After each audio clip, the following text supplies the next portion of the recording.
नमस्कार। साल 2025 खेलों की दुनिया के लिए क्या जबरदस्त साल रहा है ना? एक्शन, ड्रामा सब कुछ था। और अगर कॉम्पिटिटिव एग्जाम्स की तैयारी चल रही है तो भाई ये जानना तो बनता है कि मैदान पर और मैदान के बाहर असल में हुआ क्या। तो चलिए फटाफट से इस साल की सबसे बड़ी स्पोर्ट्स हेडलाइंस पर एक नजर डालते हैं। तो फिर तैयारी हो जाए 2025 के सबसे जरूरी स्पोर्ट्स सवालों की। चलिए उन फैक्ट्स और फिगर्स में गोता लगाते हैं जो एग्जाम में गेम चेंजर साबित हो सकते हैं और तैयारी में एक कदम आगे ले जा सकते हैं।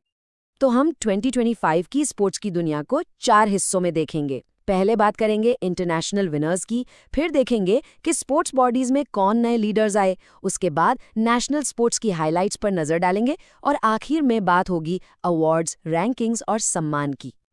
तो चलिए शुरुआत करते हैं सीधे इंटरनेशनल स्टेज से। देखते हैं कि 2025 में कौन सी टीमें और खिलाड़ी ग्लोबल लेवल पर छाए रहे और बड़ी-बड़ी ट्रॉफियां अपने नाम की।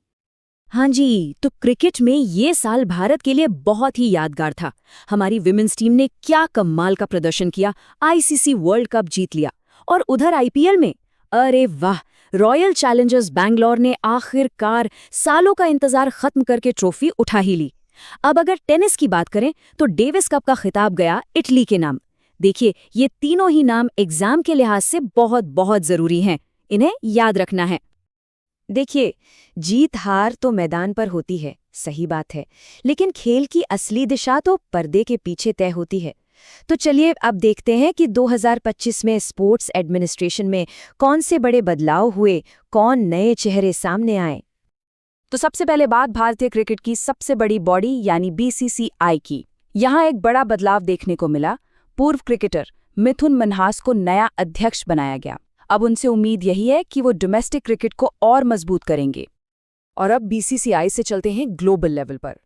इंटरनेशनल क्रिकेट काउंसिल यानी आईसीसी को भी नया सीईओ मिला, संजय गुप्ता के रूप में।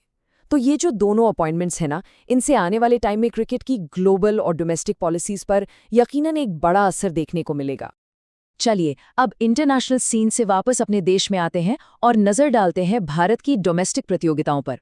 अरे भाई, यही तो वो जगह है जहां भविष्य के सितारे चमकते हैं और देश का असली टैलेंट सामने आता है। साल 2025 में देश के दो सबसे बड़े स्पोर्ट्स इवेंट्स हुए। एक तो खेलो इंडिया गेम्स, जहां युवा टैलेंट ने खूब धूम मचाई, और दूसरे हमारे प्रेस्टीजियस नेशनल गेम्स। ये दोनों ही इवेंट्स समझिए कि ग्रास रूट लेवल पर स्पोर्ट्स कल्चर को मजबूत करने और ओलंपिक्स के लिए नए टैलेंट को खोजने में बहुत बड़ा रोल निभाते हैं। और हाँ, यहाँ पर एक बहुत ज़रूरी अपडेट है जिसे नोट कर लेना चाहिए। 39वें नेशनल गेम्स की मेज़बानी मिली है खूबसूरत नॉर्थ ईस्टर्न राज्य मेघालय को। ये सवाल एग्जाम में अक्सर आ जाता है कि भाई अगला इवेंट कहाँ होने वाला है, तो इसे ज़रूर याद रखें।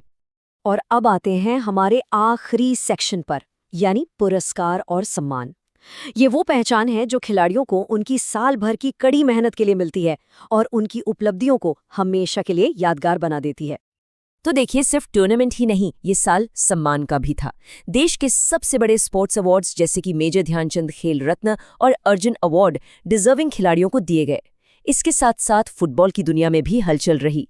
फीफा की ऑफिशियल रैंकिंग्स में काफी जरूरी बदलाव हुए जो टीमों के पूरे साल के परफॉर्मेंस को दिखाते हैं।